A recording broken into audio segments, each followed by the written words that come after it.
Welcome to the weekly wrap only on KENS 5 Plus. I'm your host, Audrey Castellano. Let's get you up to date on some of the biggest stories of the week. At number 5 in our countdown, an American veteran who spent more than 4 years in a Russian prison is now back in the United States. Just after 2 Wednesday morning, our cameras were there as Robert Gilman landed at Kelly Field. President Trump says the Russian President Vladimir Putin agreed to release Gilman on humanitarian grounds with no prisoner exchange involved. Gilman was accompanied back to the U.S. by his mother. In 2022, Gilman was convicted by a Russian court of beating a police officer after he was removed from a train for allegedly causing a disturbance. Gilman reportedly suffered severe health declines during his years of detention. At number 4 in our countdown, on Tuesday, federal leaders toured the Toyota plant on the south side of San Antonio. The automaker will spend $3.6 billion to expand the plant. The project will add about 2.5 million square feet, effectively doubling the size of the factory by 2030. U.S. Commerce Secretary Howard Lutnick, Senator Ted Cruz, and Acting Labor Secretary Keith Sonderling visited the facility. Taking the output of this factory from roughly 200,000 trucks a year up to 350,000 trucks a year. And those 150,000 trucks used to be manufactured in Mexico. Now they're coming to Texas. Now they're coming to San Antonio. And this is the fruit of common sense policies. This is the fruit of low taxes and reasonable regulations. Toyota says the expansion will also create 2,000 new highly quality jobs in San Antonio. And at number 3 in our countdown, no change yet in the state's THC ban. A federal judge in Galveston denied an emergency request for hemp business owners and consumers to temporarily block the ban. They argued the state's rules conflict with federal law. The judge found they had not shown enough evidence of immediate irreparable harm. Another request for a preliminary injunction is still pending. All right, college students, they're headed back to campus this week. There's an important health warning for parents and teens. Meningitis, it's uncommon, but it can become deadly quickly. And young adults are most at risk. So as you're having those back to school conversations, it may be a good time to talk about meningitis and its vaccination. KENS 5's Jeremy Baker has more in today's Healthy Essay. Meningitis is the inflammation of membranes around your brain and spinal cord that's caused by viral or bacterial infections. This condition is always a medical emergency and requires immediate medical attention. Lucky as a parent that my daughter survived. Not always the case when it comes to meningococcal disease, but we quickly got educated and informed. Patsy is from Austin. Her daughter Jamie survived a life-threatening case of meningococcal disease or meningitis, resulting in severe long-term complications, including amputations of both of Jamie's legs below the knee and all of her fingers. I walked onto college campus at a high risk of catching this disease, and it impacted my life forever because I got sick with this disease. The disease took a toll in a big way. So I actually didn't get out of the hospital for 7 months. And when I got out of the hospital, I had a completely new body because I was an amputee. It's particularly relevant for parents to know before sending their kids to college because among teens and young adults, kids aged 16 to 23-year-olds have the highest rates of this disease. Some of the common symptoms of meningitis include a high fever, severe headache and stiff neck, sensitivity to light, confusion and sleepiness, and nausea and vomiting. GlaxoSmithKline's Ask to Be Sure campaign is a public health service aimed to getting attention to this deadly disease and to get families talking.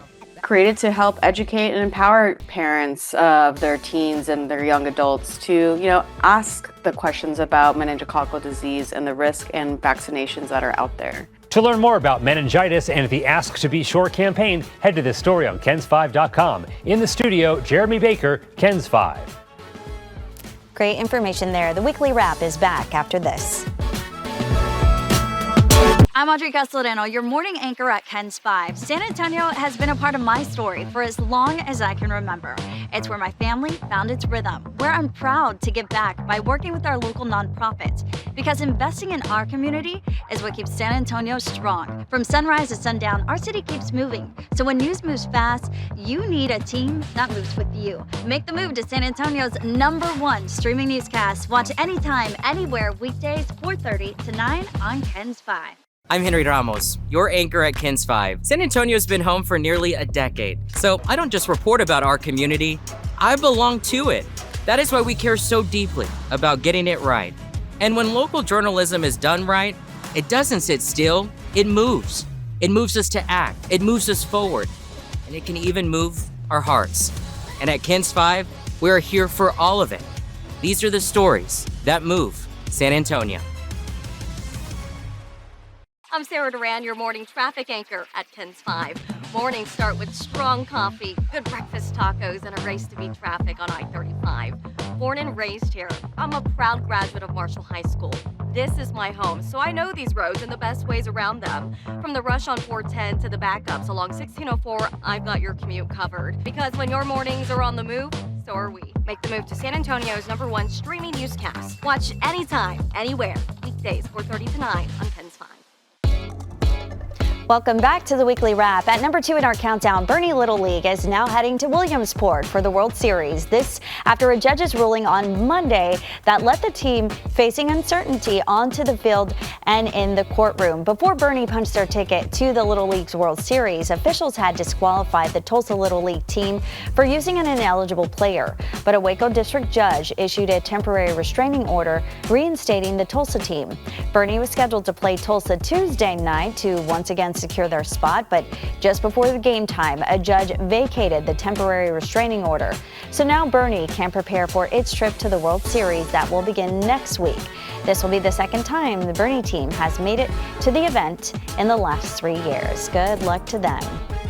A cluster mailbox in a Northeast Side HOA has been broken for nearly 2 years, and homeowners, they still can't get any answers on when it'll be fixed. The mailbox is in Hunter's Mill, and after months of waiting, one homeowner finally called KENS. Now Andrew Moore is asking, what's the holdup?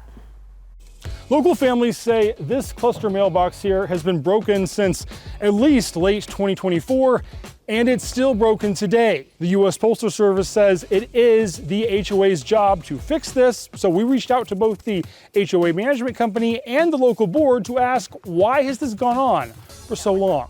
We came out to check our mail one morning. The door was completely missing. Corey Smith and other homeowners in Hunter's Mill have been driving to the post office to get their mail since September of 2024. We would just like a new door. Homeowners said they've called their local HOA board and the board's management company, Lifetime, about this. I would call Tammy and leave a number, and she did not call back. I would call the homeowner, Lifetime. I would call Lifetime, your organization, and they don't return their calls. And Corey said his family has also emailed Lifetime multiple times. We don't get any responses at all, or if we get a response, it'll be something brief asking something along the lines of, well, what's your address? And he was not kidding. The family showed us multiple emails to Lifetime, and nearly all of them went unanswered, and the only one that did answer was for an address. So finally, they called KENS 5. You guys seem to step in and help out, and it's something we need. KENS 5 first contacted the U.S. Postal Service about this issue, and the Postal Service told us not only was it the HOA's responsibility to fix the mailbox in this case, but they had already told the HOA it was their responsibility. They said in an email, local postal management has contacted the HOA responsible for the replacement of the cluster box unit in attempts to resolve this matter. KENS 5 then visited Lifetime HOA management in person, and we called the local Hunter's Mill HOA president, Tammy Wincott, on her cell phone. Wincott said she believed this was the post office's responsibility to fix, but she needed to get with her board before sending us any more information. KENS 5 told Wincott the U.S. Postal Service had already confirmed the HOA was responsible for those mailboxes. KENS 5 also contacted Lifetime HOA management until we got a response from them. A vice president with Lifetime eventually told us the Hunter's Mill board is having an attorney review the situation. The VP said, as this matter is currently under legal review, we are unable to provide further comment regarding the specific issue at this time. We will continue working with the association's board of directors and legal counsel to determine the appropriate next steps. Everybody in the community that's dealt with it is just done. Smith says after nearly 2 years, he and his neighbors or out of patience. And to be clear, it is the responsibility of the Hunter's Mill board to make the decision to pay and fix this. Even Lifetime told us that board is supposed to be accountable to the community. For Call Kins, Andrew Moore, Kins 5. That's frustrating. Hopefully they get it fixed soon. The Weekly Wrap is back after this.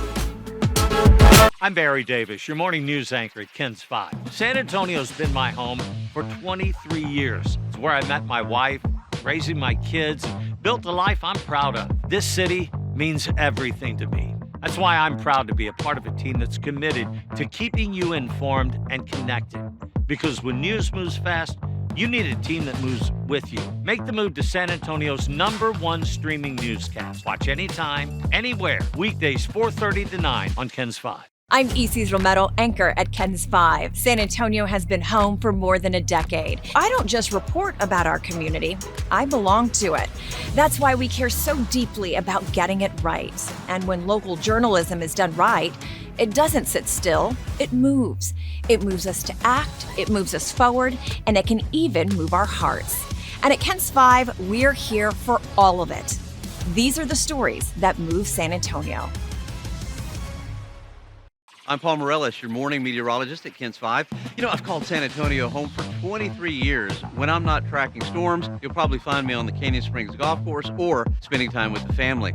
I'm here to keep you prepared, whether it's heavy rain or hail downtown or gusty winds in New Braunfels. Whatever the weather brings, you'll know what to expect before you walk out the door. Because weather never stops, and neither do we. Make the move to San Antonio's #1 streaming newscast. Watch anytime, anywhere, weekdays 4:30 to 9 on Kins 5. Welcome back. A piece of Black history found damage on the east side. One local civil rights leader believes it was deliberately targeted and that hate may be the motive. Now a cash reward is being offered for information leading to an arrest. Kins 5's Zach Briggs has a story. We're just east of downtown San Antonio off of South Pine and Iowa Street. It was late July when a plaque commemorating Black history was found removed off of these sidewalk signposts. Former city councilman and longtime civil rights activist Mario Salas is frustrated. He adds that the sign's only been here for a year. I've been involved in civil rights a long time, so I'm not surprised. If that was designed to scare somebody, it ain't going to work. Once standing tall, this marker of Black history was ripped off its mount here in the Denver Heights neighborhood. It was laying right here in front. Mario Salas does not believe Mother Nature is to blame. He's confident someone did this intentionally. I'm used to people committing racial acts of violence or racial vandalism. The plaque, which Salas authored, tells a story of the fight for equality and struggles against injustice among San Antonio's Black community. This particular corner, on all four corners, was Black history at one time. The marker is a part of the Student Nonviolent Coordinating Committee's Legacy Project. SNCC for short is a civil rights organization founded in 1960 by young Black students in North Carolina. The group once had an office alongside other businesses on this plot of land. So the organization actually shared offices, which used to be a movie theater, with the Langston Hughes Afro-American Theater. It was a two-story building, and it was actually a stage where performers would read poetry and so forth. Salas not only reported the suspected vandalism to SAPD, he also informed SNCC. Their comment to me was, this is happening all over the country, that signs that have been erected memorializing Black history are being destroyed. So this is not just a San Antonio thing, it's happening everywhere. And while police investigate, Salas is working toward getting this historic panel back in place.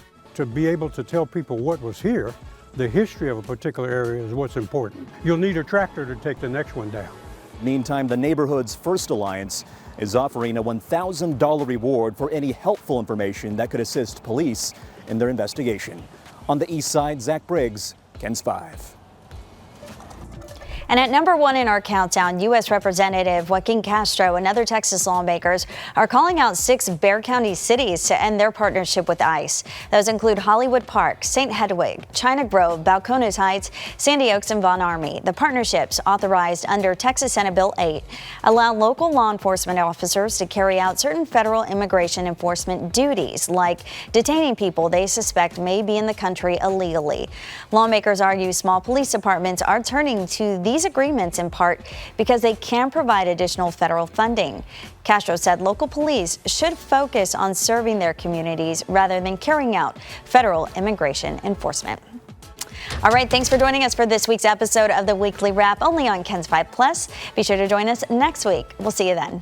Bye, guys.